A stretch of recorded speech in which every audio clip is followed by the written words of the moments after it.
balustrade, congenial, demagogue. Yeah. Really is. That a must? I'm Is that a reading must? this marvelous book by Cleveland Amory called The Trouble with Nowadays. Oh, yeah? Cleveland Oh, Amory. it's a marvelous. I don't know He's that great. book. A new one? Yeah, reasonably. Uh-huh. Reasonably. Oh, Cleveland. I interviewed him about, 18 or, no, maybe it was 5 years ago. And I asked him one question, and he went for 10 minutes. Yeah. Yeah. And at the end, I said, I want to thank you for coming and doing this filibuster today. It was real nice to have you. With Cleveland, if you take a breath, you lose your turn. Yeah. Yeah, right. Yeah. Oh. I Well, took, I was took the young. Queen Mary with him. We spent 5 days together. He was Very nice man. He was at our house for dinner. What? To start. Okay. All right, why don't you start on Mr. Shearing Okay. and Age before beauty. You know what the second line is? No, Parker's. no, what? Pearl before swine. Pearl before swine.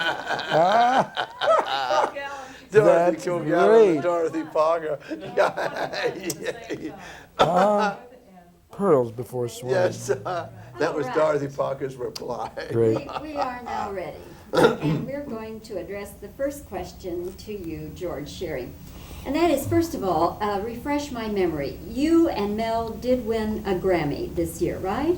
Mel won the Grammy for being the best male jazz singer of the year, and there's no one else I'd rather see it go to, I'll be very honest with you.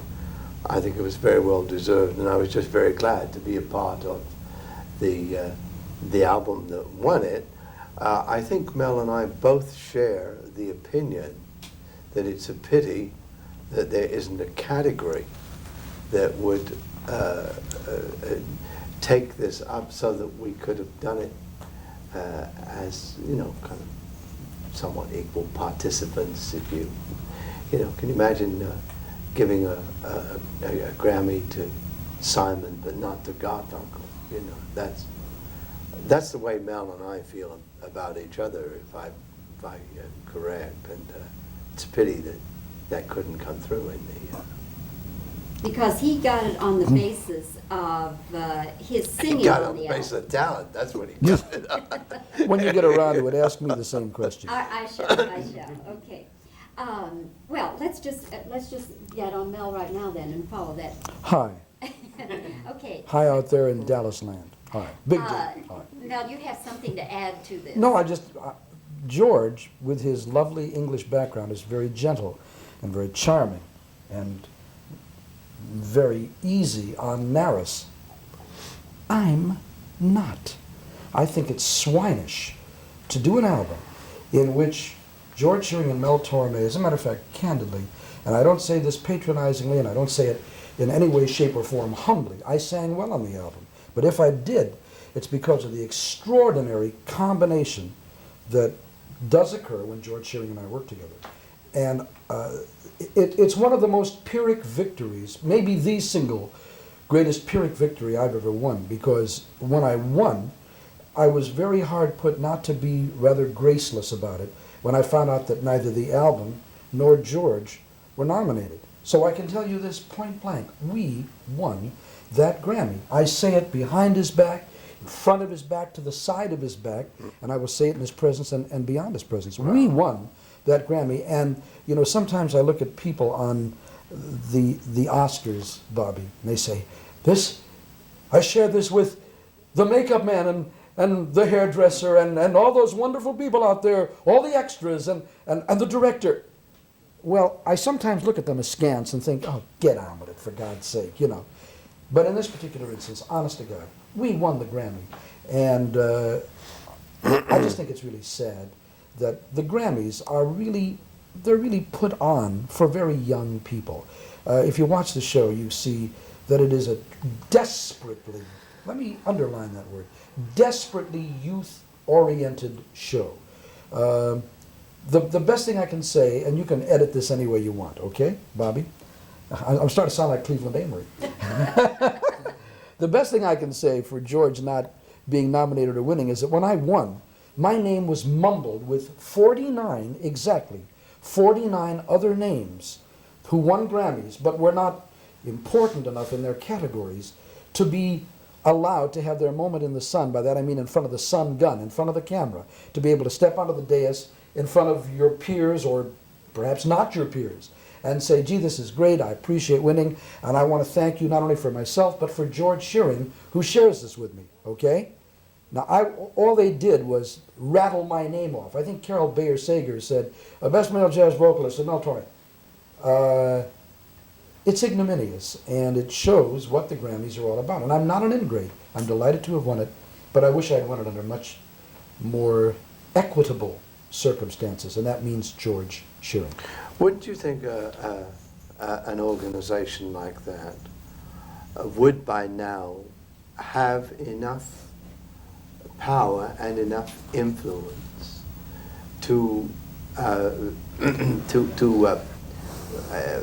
recognize and dignify, if you will,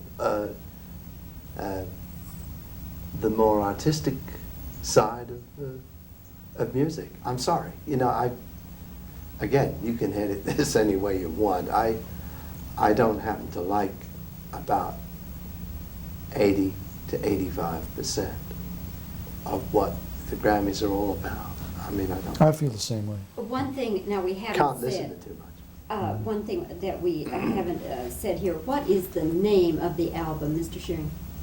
The album is called An Evening with George Shearing and Mel Torme, or Mel Torme and George No, Shearing. it's with George Shearing and Mel Depend- Torme. well- That's the title of the album. Don't listen to it. Don't listen to this man. I'm telling you, Bobbie. I've known you for Okay, years. and which label is it on? It's on the Concord Jazz label. Okay, Yeah. all And we're right. very proud of it, by the way. Yeah. We do a lot of the selections from the album in the our show. And we're so proud of it. We've just made another one. Yeah. Yeah. All right, so you have another album coming out, and what is that one going to be called? Volume 2, I guess. I don't know. I'll see what this this one is called, An Evening with Mel Torme Torme and George Shearing. Yeah, please. No, actually, it's going to be called An Evening with Mel Shearing and George Torme. We'll get it fixed one way or another. Okay, now, I want to ask each of you this question, and George, we'll start with you. In your opinion, George, what is it that makes you and Mel Torme click as beautifully as you do? An absolute perfect understanding, match, and appreciation for the same kind of music. And I think Mel and I kind of share each other's ears.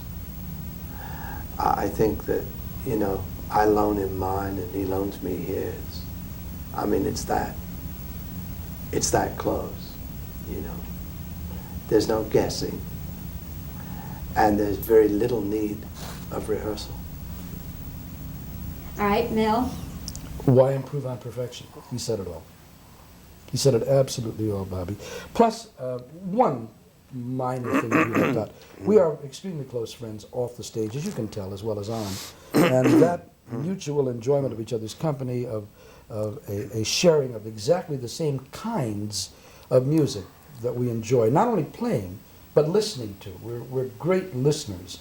It ranges from the deep end of classical music through jazz and Broadway. In other words, I don't like to really say, quote, what is good, because that's subjective.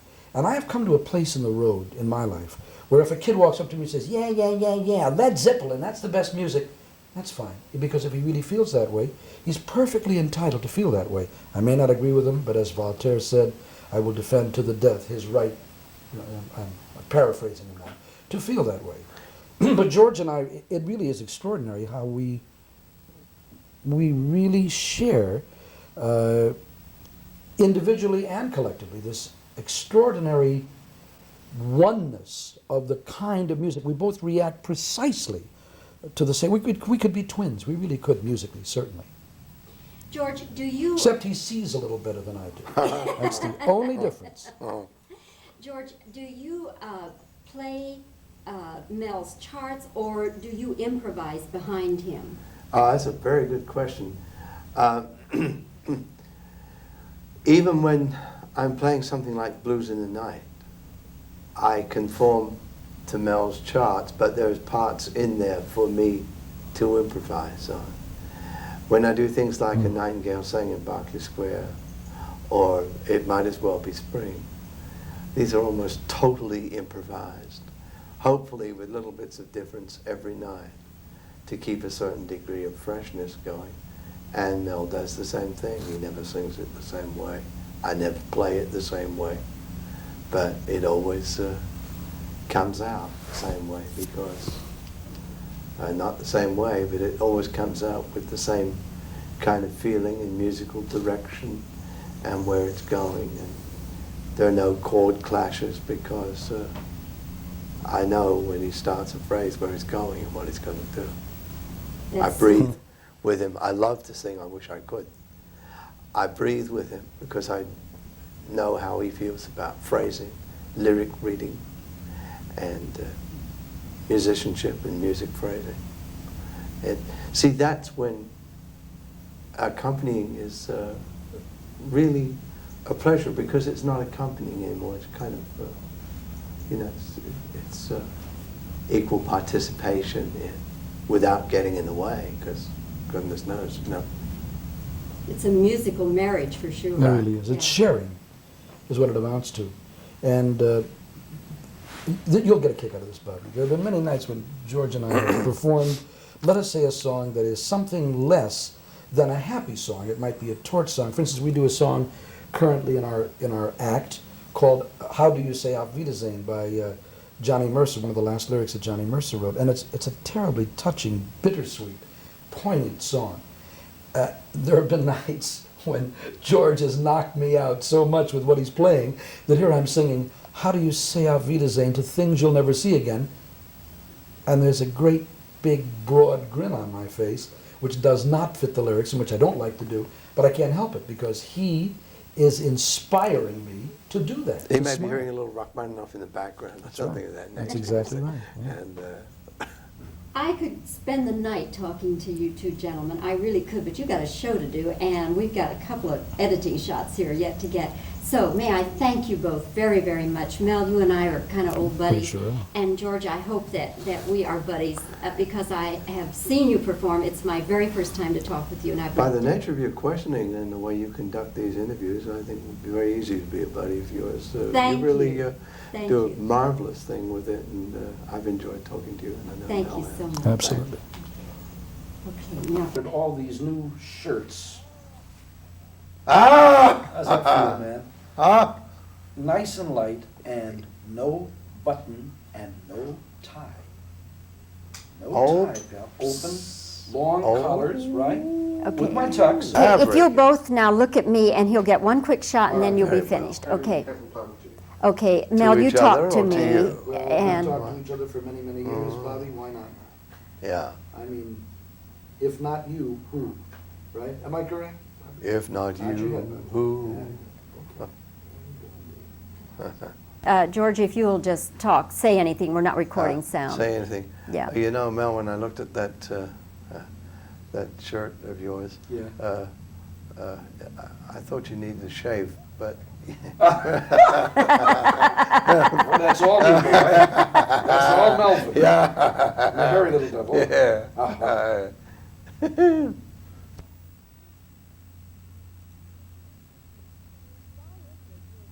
Why is it you're so disappointed with the Grammys?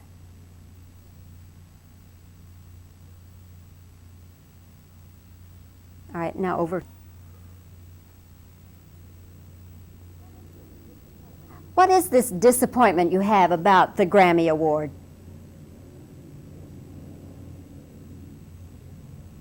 Okay, and I'll... George, when you're playing the music, are you playing Mel's charts or are you improvising? Let me do another one on that. Do you play Mel's charts or do you improvise?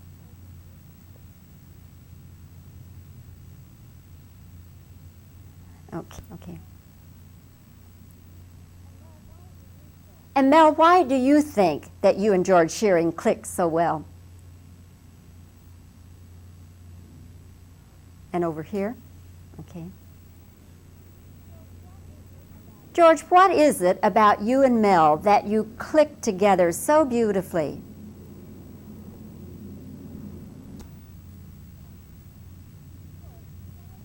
George, why do you think you and Mel click together so beautifully?